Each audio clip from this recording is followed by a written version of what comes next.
Nesse momento de abertura, eu gostaria, então, de dizer que não vou percorrer em Freud e Lacan o desenvolvimento que fizeram em suas teorizações sobre a angústia. Não vamos detalhar a primeira e segunda teoria de Freud, na realidade, vamos apenas destacar alguns pontos da sua obra e outros da teoria de Lacan que tangenciam, de alguma forma, o nosso tema. Creio que durante a jornada poderão ter acesso a essas teorizações com riquezas de detalhes, dando continuidade ao que vocês já ouviram do Carlos e também da Rita. Freud, em sua segunda teoria da angústia, inibição, sintoma e angústia, no texto de 1996, 26, esclarece que a castração é a solução da angústia. Quer dizer, é a angústia que produz o recalque, não o contrário, como pensava. Ela é a solução porque o recalque afasta do sujeito a angústia da presença do objeto de desejo, portanto, é elemento próprio da constituição do sujeito, pois o recalque o divide colocando na ordem da linguagem, com a ânsia, com o buraco que aí se abre. Sobre a constituição do sujeito, sobre sua divisão, vou destacar duas citações de Lacan, creio, sejam referências essenciais para o nosso tema, e vamos tratar o que dela podemos nesse momento. Ele diz em os não tolos erram. Sabemos, porque todos nós inventamos um truque para preencher um buraco no real. Ali onde não há relação sexual, isso produz traumatismo. Inventa-se o que pode, é claro. Os não tolos erram, pois tem que inventar com o real, que não cessa de não se escrever. Lacan se refere ao real para falar desse buraco, desse algo que faz o deslizar da cadeia significante, pelo impossível no campo das representações, do simbólico, mas que somente pela linguagem pode vir a tangenciá-lo, tocá-lo. A segunda citação diz dos objetos que na trilha desta falta de representação, de significação, por sua impossibilidade, deixam mesmo assim, e por isso mesmo, um rastro inominável que fala da relação do sujeito com o outro da linguagem. A tal respeito, no seminário 20, Lacan nos brinda com a seguinte pérola, a fórmula: eu te peço o que recuses o que te ofereço. Por quê? Porque não é isso? Isso vocês sabem o que é. É o objeto A. Objeto A não é nenhum ser objeto A, é aquilo que supõe de vazio um pedido, o qual, só situando pela metonímia, quer dizer, pela pura continuidade garantida do começo ao fim da frase, podemos imaginar o que pode ser de um desejo que nenhum ser suporta.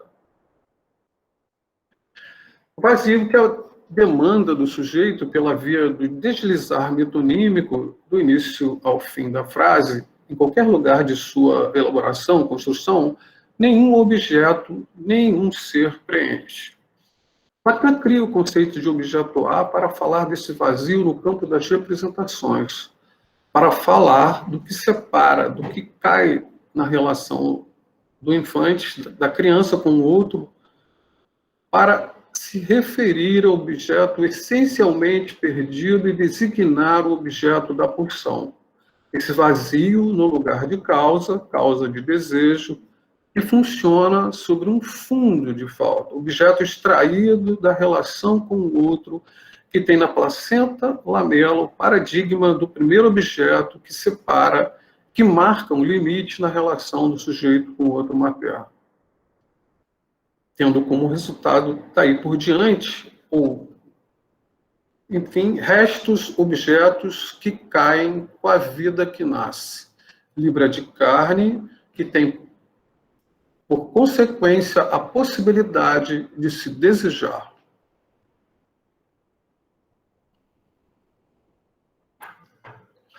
O tratamento psicanalítico tem seu fundamento na associação livre e articulação da cadeia significante em rede. Assim, é o inconsciente que se insinua no intervalo da cadeia porque é um vazio, campo de perda que coloca em evidência aquilo que se formula como real. O real, como assinalamos, não cessa de não se escrever e sempre volta ao mesmo lugar. Por isso, a importância de se dar destaque ao conceito de objeto A, porção do real, causa de desejo, que é um operador da clínica, na clínica. Mas o que tem a ver o objeto A com angústia, com soletrar a vida e adiar a morte? Este conceito se depreende a partir de duas dimensões, uma significante, que se articula em cadeia, e outra que não se encadeia, permanecendo fora da linguagem articulada, deixando evidente o vazio do ser, a falta a ser do sujeito. O que chamamos de castração simbólica vai constituindo o buraco da estrutura. Por conseguinte, a noção de que um significante representa o sujeito para um outro significante, no intervalo entre um significante e outro, se conjectura o real como impossível de ser simbolizado, o que tem como efeito, por sua vez, o deslizamento da cadeia. No Seminário da Angústia, livro 10, Lacan irá dar destaque a uma dimensão do real que muda radicalmente a clínica, pois se trata de um real da ordem do impossível em detrimento da primazia do simbólico, real que sempre esteve presente em sua teorização, mesmo que no início não o tenha assim elaborado, mas estava lá presente desde o estágio do espelho, o que diz da prematuridade do ser humano e fala da formação do eu do sujeito em articulação com o imaginário simbólico. De outra forma, nosso percurso neste pequeno tempo que temos tem por finalidade dizer que o sujeito, em sua constituição subjetiva, precisa salvar o essencial e permitir, nos casos de neurose, deixar cair algo. Deixar cair o objeto para sobreviver e não ser totalmente consumido como objeto do gozo do outro. Algo que deixa evidente, como já assinalamos, nem tudo está na linguagem, que alguma coisa que foi do limite de um corpo ao outro escapa ao simbólico. Como tratar essa dimensão de real, mais uma vez, como já pontuamos, esse real, este que não cessa de não se escrever? Essas ânsias na estrutura são operadores e possibilitam o movimento da cadeia significante, o soletrar da vida. Contudo, a tendência do sujeito neurótico é se manter fixado em representações ocupados que estão por sentidos que impossibilitam movimentar-se por diferentes lugares, remetendo a uma repetição, por vezes interminável, de uma cadeia ou de uma mesma cadeia que reforça o sentido de aprisionamento. O que é a clínica, se não alternativa do desenrolar um novelo cuidadosamente envolvido, enrolado, que fez o sujeito se perder no labirinto de sua repetição? É o que vemos na neurose obsessiva, um conjunto de satisfações substitutas que procuram impedir o aparecimento da angústia na medida em que o sujeito consegue colocar sua energia libidinal a serviço dos rituais obsessivos nas condutas de procrastinação e de anulação. De outra forma, nos sintomas histéricos, a estratégia é a da conversão libidinal em sintomas corporais para que, de alguma forma, não permita o surgimento da angústia, mantendo o sujeito na ilusão de conhecer a origem do seu mal-estar. Sobre a angústia na perversão, diferentemente, a estratégia do sujeito perverso é produzir a angústia no outro, apontando sua falha, denunciando sua divisão. No caso da psicose, o delírio serve a inventar um outro perseguidor, um outro de onde o sujeito recebe sua mensagem, que produz efeitos em seu corpo, em sua oralidade, em sua sexualidade, no campo da visão e audição, numa tentativa delirante de saída da angústia. Na fobia, como vemos em Hans, a fragilidade da intervenção paterna faz com que o sujeito nomeie na realidade externa algo para evitar o encontro com o objeto da angústia. Ao invés de ser barrado, castrado pelo pai na relação com sua mãe,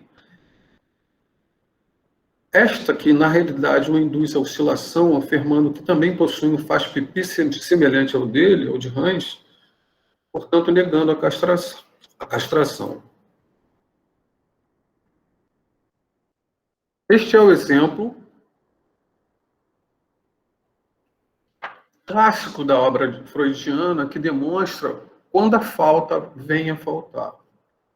A saída de Hans foi deslocar para o cavalo a intervenção que não advém do pai, através da mordida pelo cavalo, que acaba por evitar a ambivalência em relação a ele, tanto protegendo o pai como o sujeito contra a angústia.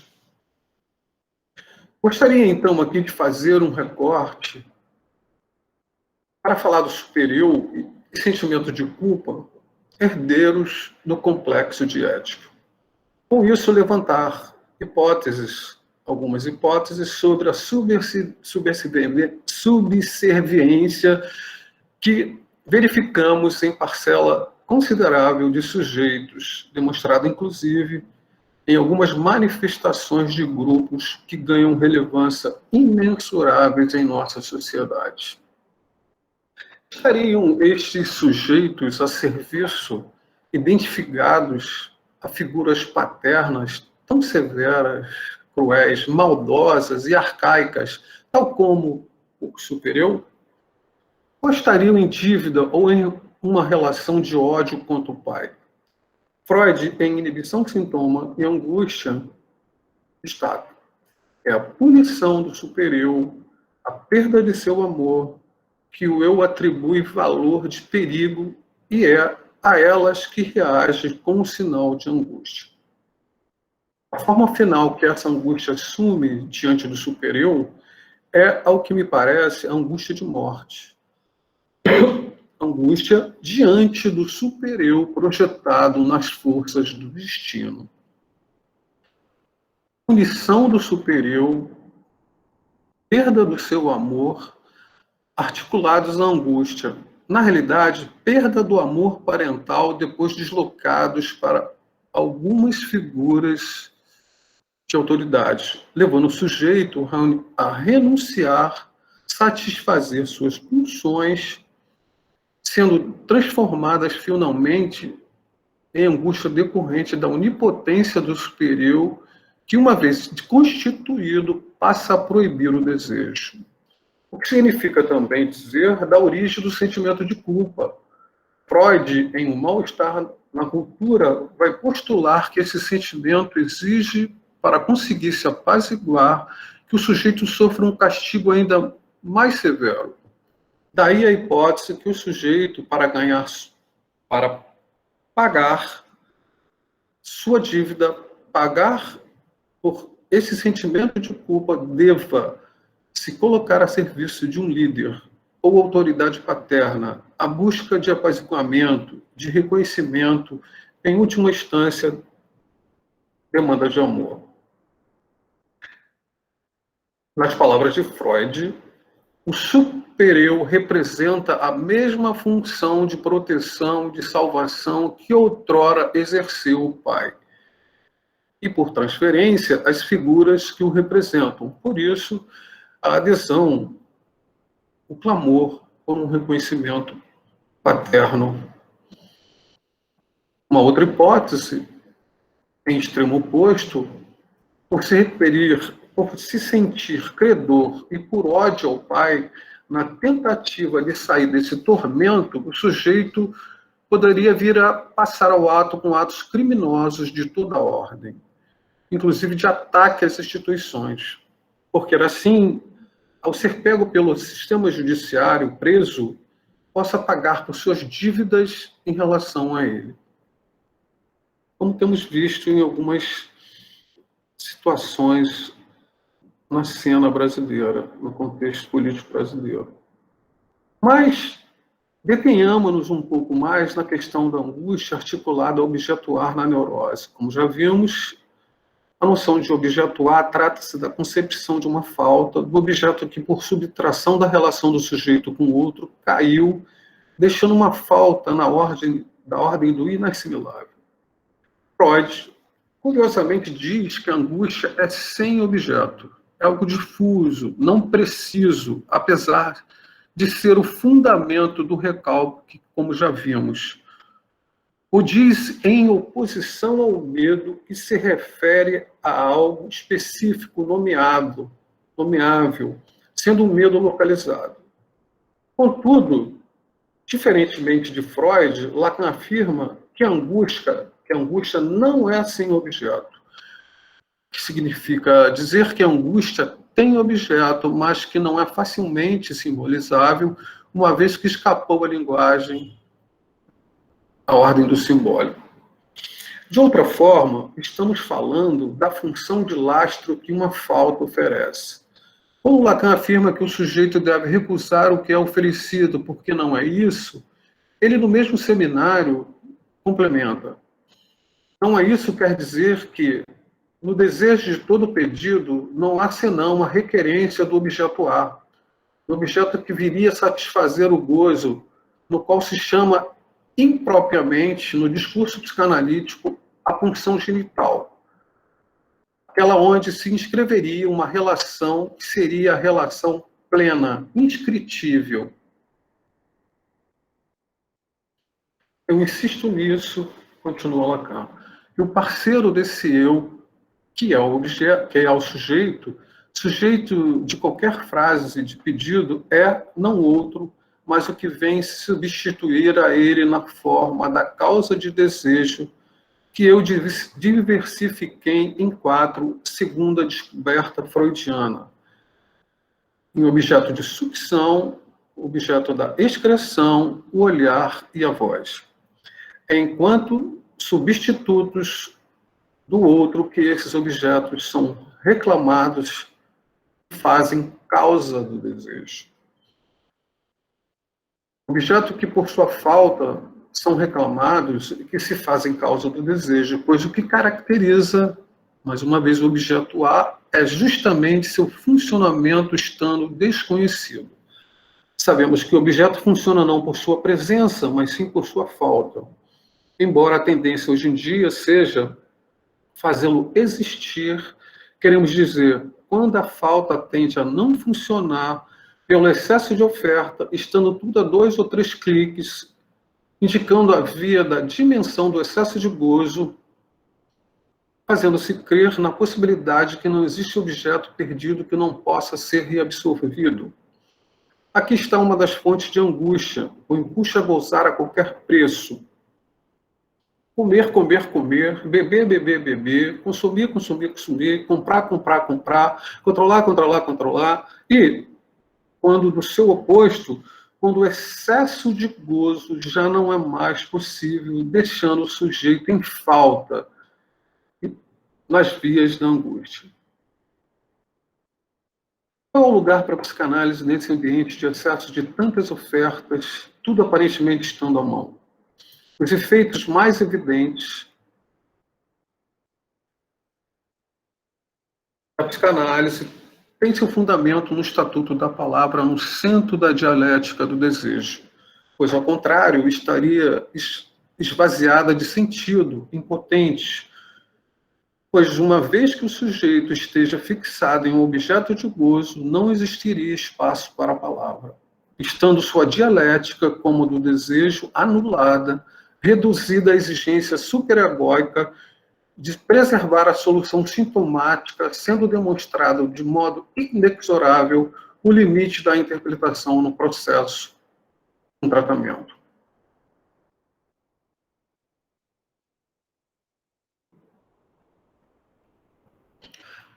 Tomemos o caso da bulimia ou da toxicomania como forma de aplacar a angústia e desistir.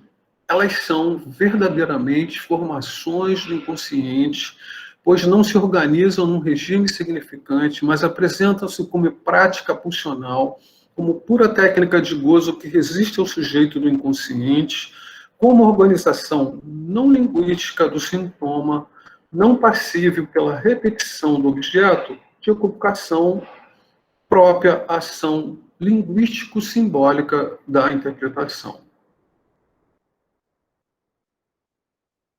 Vou pular um pedaço aqui.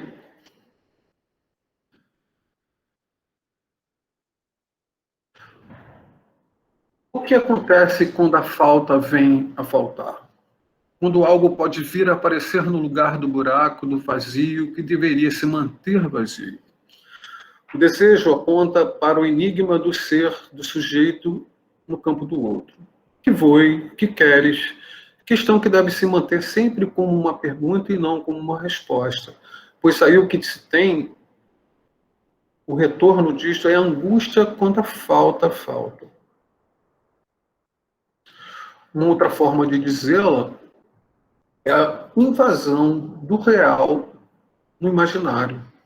Queremos dizer algo do não sentido, invadindo o que estava no sentido, tal como a pandemia que chega para interrogar a forma e o sentido da vida, apesar de um certo apaziguamento, uma certa esperança dada pela ciência, pelas vacinas que chegam, na expectativa de novos sentidos para a vida. Na realidade, não sabemos aonde isso vai dar. Com relação ao que foi, que queres, relativo ao que vivemos, como viver nesse momento tão difícil, tempo de tantas incertezas, como simbolizá-las? Aprendemos com a psicanálise a fazer valer a vida como uma aposta. Aposta como alternativa ao que se perde, ao que está dado pelas contingências.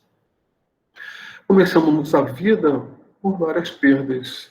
E se perdemos o objeto A, ao perdê-lo, ganhamos a linguagem, um lugar na ordem simbólica. Apostar é tudo o que se tem a fazer, mesmo sabendo, como vimos, que o jogo da incompletude está dado de princípio.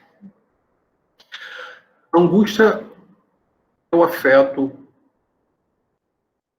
que não engana e porta a verdade do ser. Ir além do estágio da angústia, dar asas ao vai e vem com o inconsciente, estruturado como uma linguagem para se poder melhor enfrentar o inesperado da vida. Para concluir, com Lacan, aprendemos que o inconsciente é o discurso do outro, outro da linguagem. Portanto, tendo o analista atravessado em sua análise, sua fantasia, seu fantasma, tendo ultrapassado sua angústia, queremos dizer, não a compartilhando com seus pacientes, na clínica com seus atos, a partir do furo interior da estrutura, poderá estar dando lugar ao inconsciente, o soletrar das perdas e angústia na relação com o discurso do outro. Desta forma, neste caminhar, é possível chegar a um lugar e saber cada vez mais seletivo, pois a tendência é que o soletrar das palavras já não se importem mais com uma linha lógica concatenada, para que, enfim, as palavras saltem, se soltem, ressoem no e do vazio, deixando no ar a possibilidade de novas invenções, novos sentidos, transformando a vida para ir se adiando a morte, destino de todos nós, sobre o qual nada sabemos. Era isso que eu gostaria de dizer nesse momento inicial. Que legal, Silas. Lindo texto. Obrigado.